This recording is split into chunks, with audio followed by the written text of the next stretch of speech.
Hey guys, it's Ryan, and I'm back again. After last episode's musical kerfuffle, I had to re-upload, and by that point NXT had already happened and Summerslam had already happened, and yeah, so my projections were kind of pointless. But I'm back, and this one is timeless because I'm going to be talking about SummerSlam, NXT TakeOver Brooklyn 2, and the main event of Ring of Honor Death Before Dishonor. I didn't see too much else of it. I was kind of like, didn't really care for much of it. But yeah, anyway, starting with the biggest show of the summer, apparently, and bit crap, I want to say, as a starting point. Just a bit crap all around. Like, there was definitely some good stuff in there, which I'll get to. I'm going to go through the entire match card, talk about match to match. I don't think there are any real segments to talk about, so just match to match. Yeah, but overall I'd say a bit of a disappointment. Alright, so we start with the pre-show, which is of course hilarious, because the pre-show panel, like, you've got Renee Young in there, who is a consummate professional, so good, and then you also have Jerry Lawler, Booker T, and Lita, all of whom seem just vaguely confused most of the time. So yeah, I always get a kick out of watching that, and seeing all the promo videos twice in one night, because that's fun. Anyway, to start us off, we had American Alpha, the Hype Bros, and the Usos versus Breezango, the Ascension, and the Vaudevillains. Again, because we had that match on SmackDown on Tuesday, and it was fine. This one was a bit longer, I think. It's about 40.5 minutes, according to Wikipedia. And we got a different ending, I guess, because basically the Usos stole American Alpha's pin. So I guess the Usos are turning heel now, or feuding with American Alpha at least, because our heels are so shit, and that we need to make the Usos heel, which is fine, because the Usos bore me. They bore me so much, and I think at least with heels, if they were heels, they could be fun. Like, we could see something different. Maybe we could get some twin magic. That'd be quite funny. Like, the painting they have on their face, it's a sticker, and they swap them to do twin magic. Quite funny. I don't know. But yeah, it's fine. We saw this on SmackDown. We didn't really care. This is the pre-show, so who really cares? Then we had Sami Zayn and Neville versus the Dudley Boys. Sami Zayn and Neville won. Fine. I enjoyed Sami Zayn and Neville working together. I enjoyed all the, Sami Zayn just being a footstool for Neville to flip off. It's good stuff. But whatever. It's still a pre-show match with basically nothing going to it and nothing coming out. But fun stuff. Sheamus versus Cesaro. If it seems like I'm running through these a bit quick, this is just because it's the pre-show. There's not much to talk about. I'll get more in depth as we go. But yeah, Sheamus versus Cesaro. I missed this match. Not gonna lie, I was moving downstairs so I could watch on the big television, and I missed this match. But Sheamus won. I guessed. Whatever. So yeah, pre-show was fine. The pre-show is, in my opinion, the biggest problem with it was the biggest problem with WrestleMania. Not the biggest problem with WrestleMania. It's one of the biggest problems the stupidly long pay-per-views have, because they run 6 hours, 2 hours pre-show, 4 hours. I think it was more. I think it was like 4.5 or something hours of goddamn the actual pay-per-view, and it's just too much. It was way too long.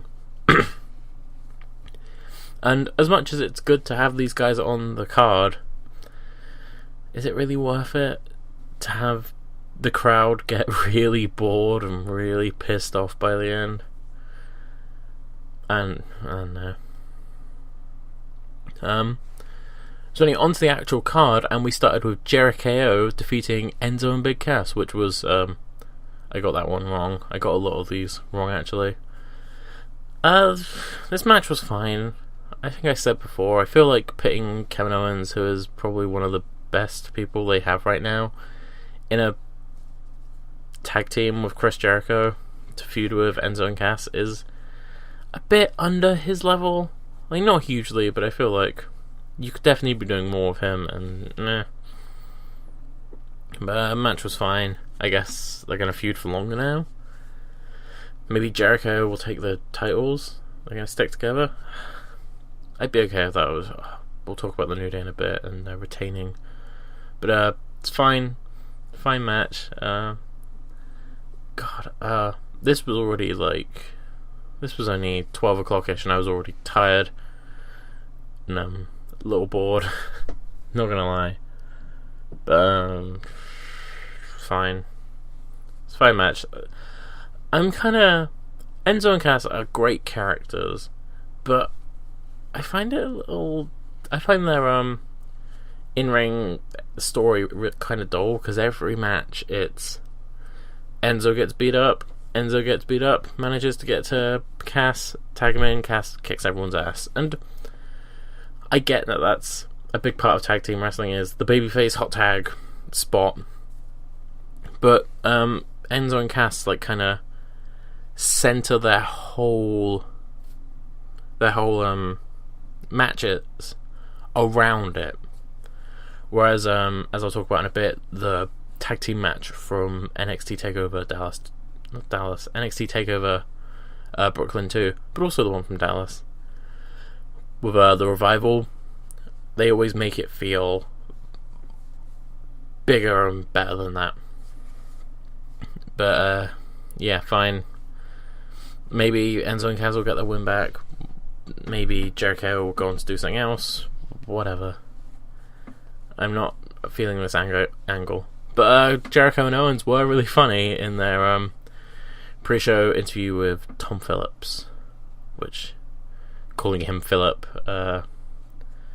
just funny stuff. They are funny guys, they work well together. I just feel like there could be more going on. So, women's title match, second match on the main card, really low down, considering at WrestleMania it was, I want to say, fourth from last. This was even below the SmackDown tag team match, which is for a reason we'll discuss in a bit, but putting it this low kind of makes it feel like all the work they put into making the title worth something has gone down the drain. And this match was... Charlotte won. Charlotte took back her title. Just clean. Dana Brooke was barred from ringside, didn't come out. Charlotte just won through being... I enjoyed... Alright, this match is good and bad. I enjoyed Charlotte being a legit badass who actually hurt Sasha Banks and is actually a decent wrestler. I think it's way better than the cheating chicken shit heel they've been doing for the past, I want to say, 9 months. It was just getting old. I know. Well, you're supposed to hate her, so when the babyface beats her, it's great. But Becky Lynch should have beaten her 6 months ago, when I still cared about this story. But yeah, she won it back. I quite enjoyed that. Sasha Banks did a good job of being a put upon underdog babyface who was getting the shit kicked out of her, because not only in kayfabe was she getting the shit kicked out of her, she was also getting the shit kicked out of her by the pair of them both wrestling quite sloppily. Sasha got dropped across the ropes at one point, looked painful as all fuck. She landed literally bent over, landed on I want to say her shoulders and her neck and not her head. I haven't seen a slow-mo or anything of it, but there's a image where she's literally bent, her head is on the ground and her spine is curved like a C, and her feet are behind her head, and does not look like it was fun. So yeah, this match was quite sloppy, and that kind of took away from it, because I believe these two can put on a good match. I think they did in NXT. Not the best Banks match from NXT or the best Charlotte match from NXT, but they put on a decent match together, and this one was kind of ruined by just me worrying about Sasha Banks being killed every 5 seconds, which was not fun. And I feel like if it had been more, like, if I felt like that was what I was supposed to be feeling, like, oh, Charlotte's doing everything, she feels so reckless and crazy because she's like having a breakdown trying to get this title back, it would work. But it was more like, oh, these people aren't doing a great job tonight, doing a bit of a bad job being safe. And an interesting choice putting the belt back on Charlotte, because Banks obviously only won it on July 25th on an episode of Raw, and lost her first title defense back to Charlotte. I feel like if you lose your first title defense, should it really even count? If you lose the title back to the person you won it from without a successful title defense, should they not just be like, your reign doesn't even count, you need to think about your life? I think that'd be an interesting angle, at least, to kind of be like, make the defender more desperate because they beat them the first time, but if they lose this time, it doesn't even matter that they won the first time. I don't know. Yeah, interesting choice. I don't know where they're going to go from here. Are they going to feud more? I don't care for the Sasha Banks and Charlotte feud. There was such heat and such fire in Charlotte versus Becky Lynch at the beginning of the year, where there was friendship and betrayal and just good stuff. It felt like a proper feud, and this is just, well, Sasha Banks turned up because she's Sasha Banks, and Charlotte's mean, and she has a mean friend called Dana Brooke, and they're mean together. But it's fine, whatever. It was just a kind of sloppy match. Kind of took away from it what could have been, much like WrestleMania 32, a match of the night. And I feel like all the women's matches on pay-per-view since WrestleMania 32 have been disappointing. We've either got tag matches like a Battleground, or just kind of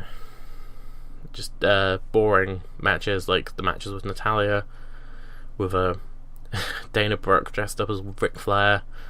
Jesus Christ. Yeah, interesting choice. Don't know where they're going to go with it. I'm hoping, I don't know, I hope we get something different. I hope they kind of been teasing Dana Brooke turning face. I hope that doesn't happen, because Dana Brooke is also a sloppy wrestler, but she just looks really awkward and terrible in the ring. Her match on Raw with Banks the other week was just the pits, the absolute pits. She needs to, I don't know, she was doing okay in NXT. She just needs to go back and, I don't know, learn, I guess. I hope we don't go there.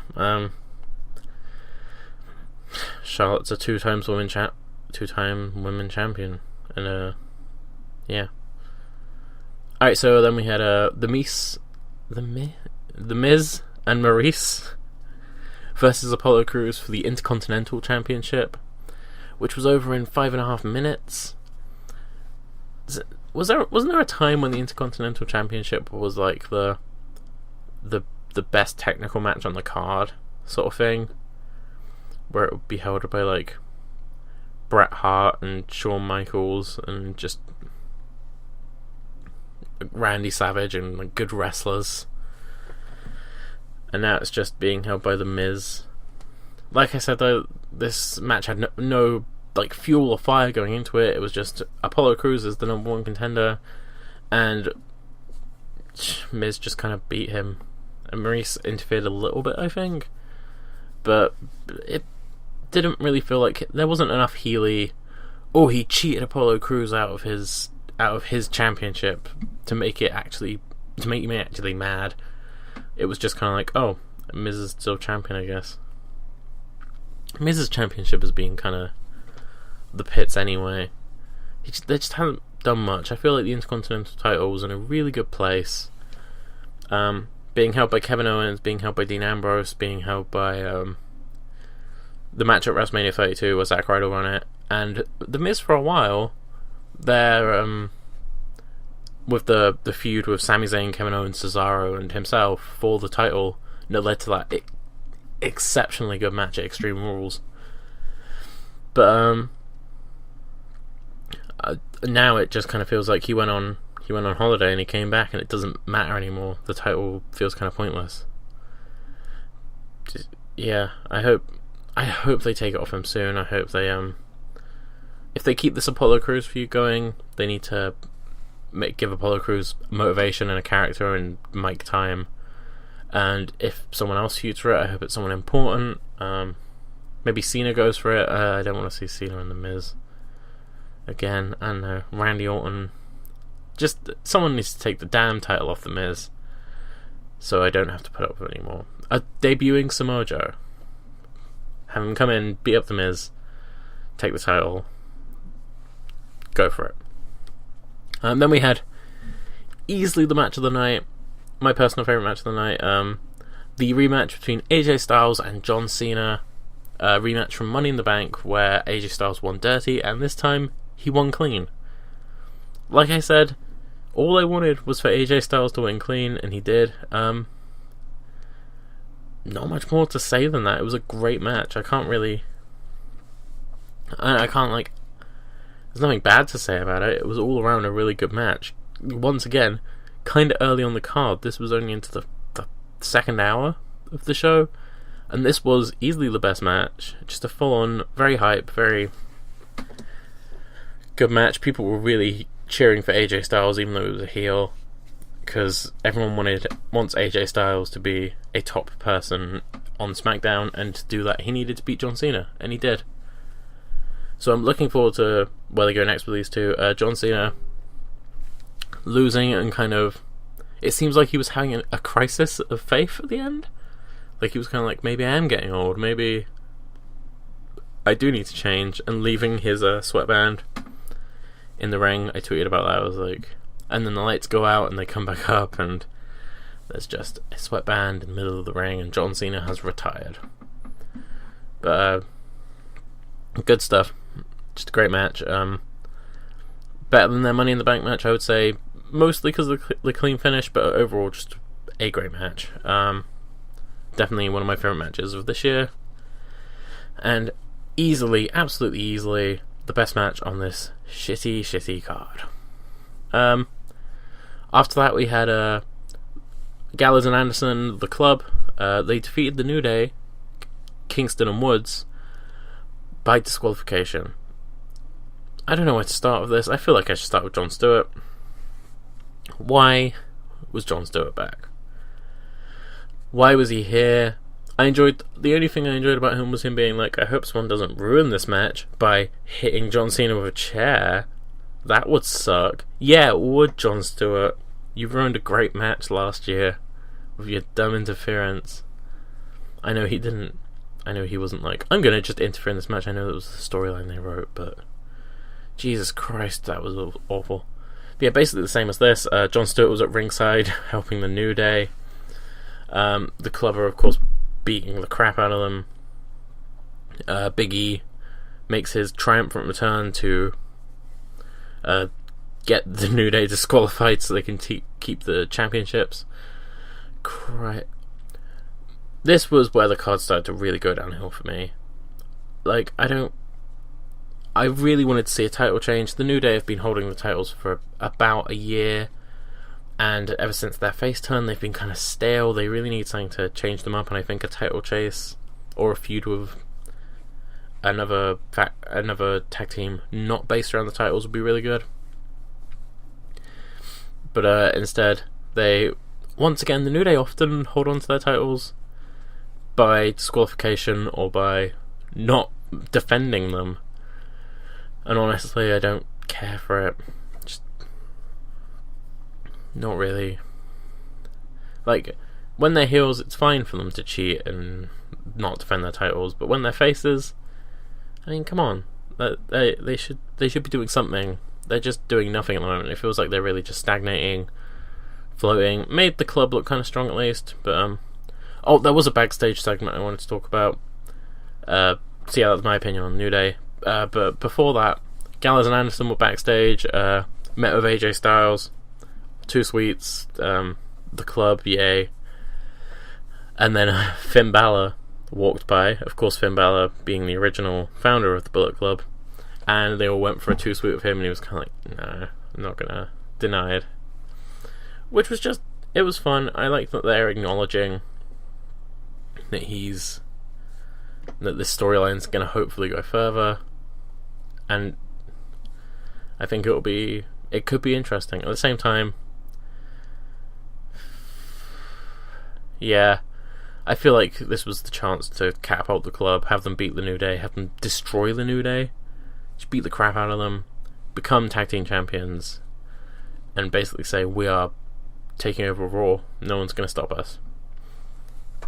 After that we had Ambrose versus Ziggler for the WWE World Championship. Ambrose holds and retained. Fine. There was just nothing to this match. I feel like their feud was great going into it. Dean Ambrose being the kind of cocky asshole, and Ziggler being the fiery guy who just has to get the title to prove himself. And he just didn't.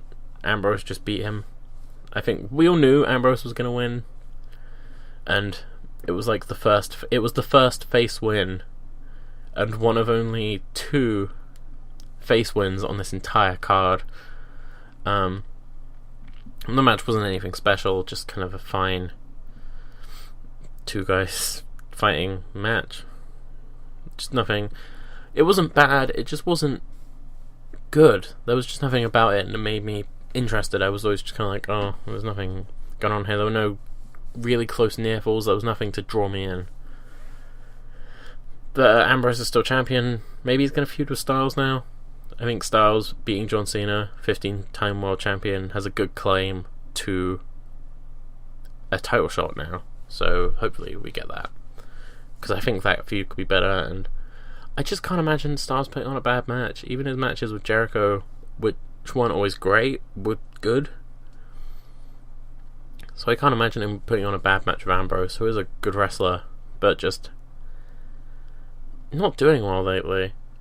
I don't know why. He's been kind of... I don't think he's resting on his laurels like Steve Austin did in the Stone Cold podcast they did together, but he's just kind of not been very interesting in the ring. He needs another sort of technical match like he had with Triple H at Roadblock. But instead we just kind of got... He's a lunatic, Mauro. He says it really... JBL and Otunga, so they were switching out commentary. Raw matches had the Raw commentary team. Good commentary team. The switching out JBL for Corey Graves has made that commentary team work. But and then you have the SmackDown team, which is just awful. Mauro Ranallo is great, but he's stuck with JBL, who just says the dumbest shit. JBL and David Otunga, who also says the dumbest shit, but also has no charisma. He makes me like Byron Saxton. So yeah, every time they were out, every time there was a SmackDown match, I was like, well, at least Mauro's here, but I have to put up with these 2 idiots.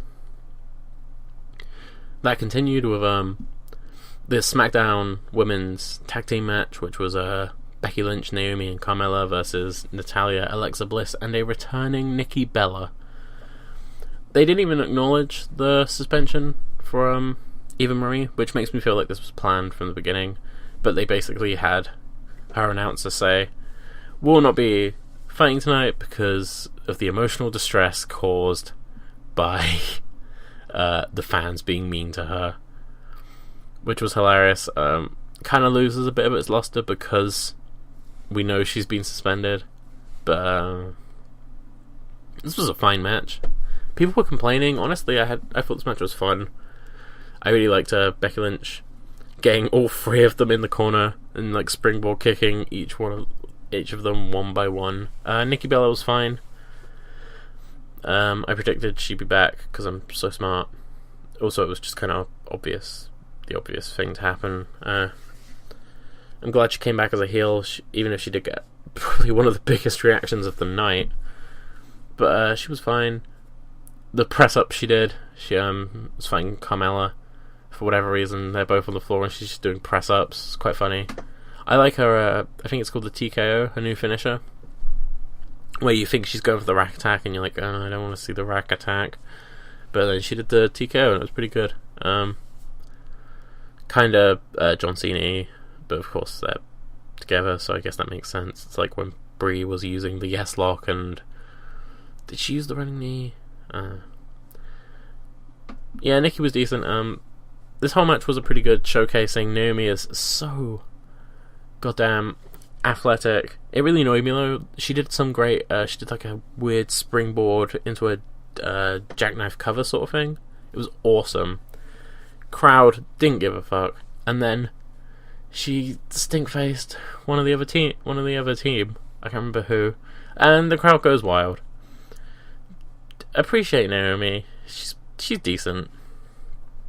Yeah, everyone was good in this match. I feel like people are shitting on it a bit because it wasn't supposed to be a huge, amazing match. It was just kind of a, hey, here are the women. Here are our 6 women. Here are all of them. And here they are putting on a decent match. Hope they split up, do some of their own feuds now, but decent. And it makes the heels look good. Unlike the goddamn 12-man tag in the pre-show, which makes the heels look like crap. Like, they actually look like a decent team, and decent heels individually. So hopefully I'm optimistic for the SmackDown Women's division. I think it can be good. They've got good women on it. All of them are talented to an extent. Carmella's dropped the awful entrance, so I'm hopeful for the future of it. They need a title still. Maybe they can use the Universal Championship when it's retired in 2 weeks. As I'm going to move on to our next match, Finn Balor versus Seth Rollins for the WWE Universal Championship. The crowd turned on this match straight away, and I don't completely blame them. They've been here for what, 4 or 5 hours at this point.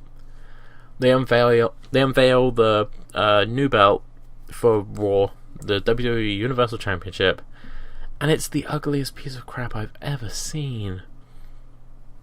Christ almighty, just dust off an old belt, dust off the big gold belt, dust off any other belt.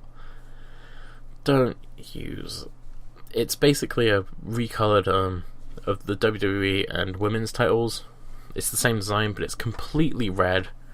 The leather looks awful.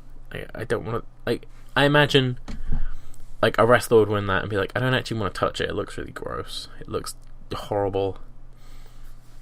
And people were just making fun of the belt the whole match. It was a fine match. Balor has this problem to me in WWE at least, where I'm always really hyped for his matches, but they never quite deliver. I hate to say it, I really like him, and he is great in the ring, but for some reason I never enjoyed his matches with Samoa Joe, no matter how much I was looking forward to them. I found his match with Nakamura kind of boring. Like, it was fine, but wasn't anything special, and this was the same thing. Fine match, like above average definitely, but nothing. This is Finn Balor and Seth Rollins. This is two of the best wrestlers in the world right now, and it didn't feel special in any way. And part of that was the crowd turning on it, but part of it was just, I don't know, there was nothing here. There's probably the feud. I feel like the feud leading up to this has been pretty mediocre. Unlike the Ziggler-Ambrose feud, which was really good, really had me hooked in because it felt like two characters colliding in a really interesting way. This was just Seth Rollins is a dick, Finn Balor wants the title, whatever. Also, this match, it was not announced in any way, shape or form, but it was a pinfall and submission only match, apparently. And it's just halfway through the match, Seth Rollins has Finn Balor in a submission. Finn Balor is crawling towards the ropes, and commentary were like, well, he can't get a rope break because it's no disqualifications, even though they were getting counted out at a couple of points, I think. Why would you not announce that beforehand? WWE has a real problem with not announcing their match stipulations beforehand and not explaining them properly. Like, no one knew until that point. That would have added to the drama so much if we had known beforehand that he couldn't get a rope break. But they never mentioned it. They never mentioned it. If they did, I don't know how I missed it, but yeah. Fine match. Balor won, which was good. Looking forward to see where they go with him. I feel like he can do good stuff, and I'm hoping he does in the future. He needs better writing. At the moment, he's kind of bland as a character, and that takes away from his matches, because so much of matches, to me personally, and I assume to many other people, I hope, but so many of his matches are just kind of ruined by his lack of character, which wasn't true in New Japan. He was the real rock and roller. He was good, but there was nothing. There were good moments. The opening where he's just going for Seth Rollins and just beating the crap out of him because he's the demon was decent, but yeah. Also, another reason I think people turn on this match is the next match, which was above both the world titles, the women's title, and the tag team championships, which, fair enough, and the Intercontinental title, which, disagree with that one, which was Rusev versus Roman Reigns for the United States Championship. And I think people knew that Roman Reigns was being put in the second to last match, and they were not happy, because, as I've said before, no one wants fucking Roman Reigns. No one wants to see him. No one wants to put up with him. It's not that he's a bad wrestler, it's that his character is just terrible. And so this match didn't even get started. Rusev attacked him before the match started, and then Roman Reigns proceeded to beat the crap out of him for 8 minutes. I timed it. 8 minutes of Roman Reigns beating up Rusev until Rusev was unable to compete, thus retaining the United States Championship, but making Reigns look like a badass, because of course Reigns has to look like a badass. And I know what you're going to say, but you were saying he should be a badass, and now you're complaining because he's a badass. I'm like, no. Like, I can see why you would think that I'm complaining about the thing that I wanted, but it's hard to explain, it's hard to put into words. I want Roman Reigns to be a badass, but I want him to be a badass, either a badass heel or a badass face, and at the moment he's a badass, supposed to be face, but acting like a heel. Like, once again, there's no reason for me to root for Roman Reigns, who ruined Rusev's wedding celebration, over Rusev, who was trying to defend his wife's honour. I just can't root for him, but I feel like I'm supposed to. And it pisses me off. I see him and I'm just like, you're not a good guy, you're a bad guy. This should have been the double turn. This should have been Reigns turning heel and Rusev turning face. Because I think Rusev as a face would be fun. People are always like, well, he's a big monster dude. But Rusev is super lovable. I don't know, he's just a really lovable guy. I find it really hard to hate him. Even when he was crushing Kalisto and Zack Ryder, people I like, I was still like, but Rusev's so lovable. It's like a big cuddly teddy bear. Yeah, this match going on second to last made no sense, much like the women's match and the World Championship match. Just the complete wrong order. This whole card was in the wrong order. I feel like the Cena match should have gone on way later, because it was a great match, and it should have gone on near the end to get people hyped up, because by this point the crowd was completely lost, didn't give a shit. The Universal Championship had kind of ruined the momentum, if there was any, garnered from the decent women's tag match, but by this point they had just lost all momentum. The DQ finish for the tag team championships, the Dean Ambrose just kind of beating Ziggler without much of a fight. By this point it was pretty much all dead, and at least we didn't have to see this match. I guess that's why they had a match on Monday, but Roman Reigns was in the second to last match, or the second to last segment of the night. Who cares? I don't want to see him, and especially because this is the last championship on, and there wasn't even a match. This should have gone on earlier, I feel, because this just deflates you. It deflates you when, if this had gone on before the Cena Styles match, I feel like it would be a completely different thing, because this deflates you, and then a good match would bring you back up. But this was the second to last match, or second to last segment before Lesnar versus Orton, which was fine. Get to that in a second. But you kind of needed more. You kind of needed something that would really get you hyped and really get you back in before this, and also get Reigns out of the way early so people aren't dreading his appearance. I'm sorry, Reigns. You need to go. They need to completely rethink his character, get him off TV for a while. I think it would be quite fun, make him a mercenary. Just have him come out and say, well, I was going for championships because I needed the money to support my family, but there are other ways to make money. So I'm for hire now. And I know the social outcasts hire him and challenge the New Day for the tag team championships with Roman Reigns. And he just, he demolishes everyone in his path to get them the tag team championships. And then, if you want, he can turn on them at the last second when the New Day offer him money to turn on them. It makes him a badass. It stops with this whole horrible heel face not working. He's getting booed, no one likes him, but they're trying to make you like him, but it's not working thing. Just do something with him. And finally, Brock Lesnar versus Randy Orton. Whatever. Suplex, RKO out of nowhere, kick out, suplex, F5, kick out. Ooh, maybe it's going somewhere. Technical knockout when Brock Lesnar beats Randy Orton half to death with his elbow, which was fine. I enjoyed that. I thought, it's Brock Lesnar, and that's a different ending to any Brock Lesnar match I've seen. There probably are a couple where he's knocked people out, but at least this is different to suplex, F5, match done. And it did make him look like just a beast, because he's just elbowing away at Randy Orton, and Randy Orton's bleeding all over the mat. But at the same time, this is a 12-minute match. Made Randy Orton look like a chump. I feel like this match should have been more. It should have been a big... This was the main event. It should have been a big marquee match, and it was just kind of...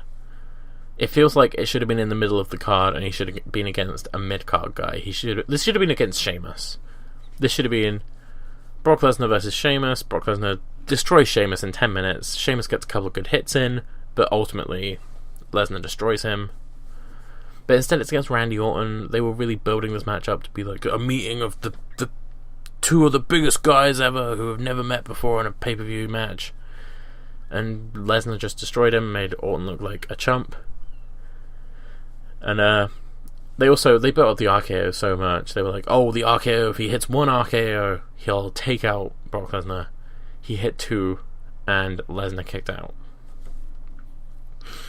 We also didn't get an F5 into an RKO spot, which I feel like was the only point of doing this match. So, yeah, just a wet fart to end the evening. After that, Lesnar's still beating down Orton. I guess he's a heel again. And who cares at this point? I'm so over Lesnar. I get it, he's a big guy. Watching him do suplexes is cool because he throws them really far, but at some point we have to just admit he's not trying anymore. These matches are boring. They are stopping the momentum of guys who are actually on the roster and working full time. Whatever. Yeah. So afterwards he's beating up Randy Orton more. Shane McMahon comes out to stop him and gets F5 for his troubles. Is that going to lead somewhere? Shane McMahon versus Brock Lesnar in a jump, I don't know, some sort of thing where Shane can jump off something really high, I guess. Brock Lesnar versus Shane McMahon in a scaffold match. Yeah, a scaffold match. Why not? I don't want to see that. Don't do that, WWE. Don't. Yeah, just a wet fart the whole evening. It was mostly heel wins, so that's deflating. That's a deflating thing to happen. The only one that felt like a face win was Styles beating Cena, and that's a heel winning. It's just we all wanted him to win. And I'm just going to go back and talk about that match a bit more because it was great. the ending sequence where so close, people were so close and so ready for John Cena to win, which is good. That's what everyone was like, oh, Cena's going to win, and they really played up to that fact, and they played up to the fact that we didn't want him to win. They knew that he was the heel going into this at the end of the day, because we want Styles to have momentum going forward, and Cena doesn't need it. So having Styles beam clean, having the brilliant moment where he kicks out the AA, hits the Styles Clash, hits the phenomenal forearm, and it kind of just makes it. It was a great match. This is the only good match on this. Everything else was tainted in some way. That and the SmackDown women's tag match were the two best matches on this card. And if that doesn't make you sad, or not two best matches, two matches that didn't have anything about them that annoyed me. Because Balor vs. Rollins was really good, but ruined by the crowd turning against the Universal Championship. Yeah, basically all heels win except Balor and was it just Balor? I'm looking at this. Not including the pre-show. Ambrose, but that was a face versus face match, and Balor. Yeah, the only two faces that won anything. So just a really deflating night. I know SummerSlam's the WrestleMania for heels, but WrestleMania this year was the WrestleMania for heels. Let's have some, like, you need to have a few face wins to give us something to go on. This was just depressing. Whatever, moving on to a good show. NXT TakeOver Brooklyn 2. I keep calling it NXT TakeOver Dallas. NXT TakeOver Brooklyn 2. Really good. Really good. Not brilliant, not the best TakeOver, I want to say. But I'm going to run through this one quickly, because honestly, there wasn't too much to say about it. We had Austin Aries versus No Way Jose. Austin Aries won, of course.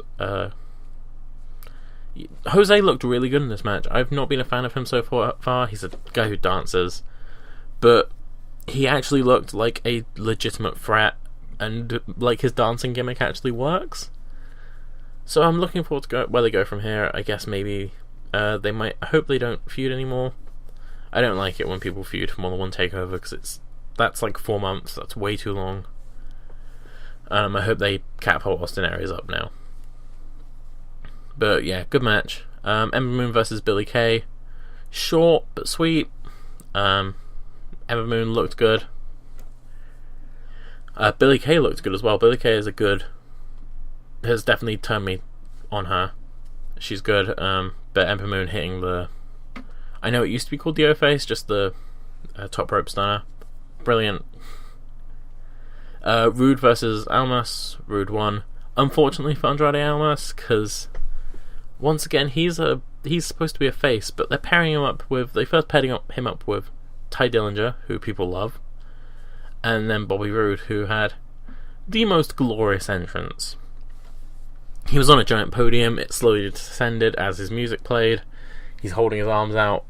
He's got this big robe on. Just so good. And I don't know how they would expect us to boo him. He could literally come out and talk about just how much he loves Donald Trump, and I would just be like, yeah, but dude, glorious. Then we moved on to my favourite match of the night, the NXT Tag Team Championship, which was the Revival versus Johnny Gargano and Tommaso Ciampa,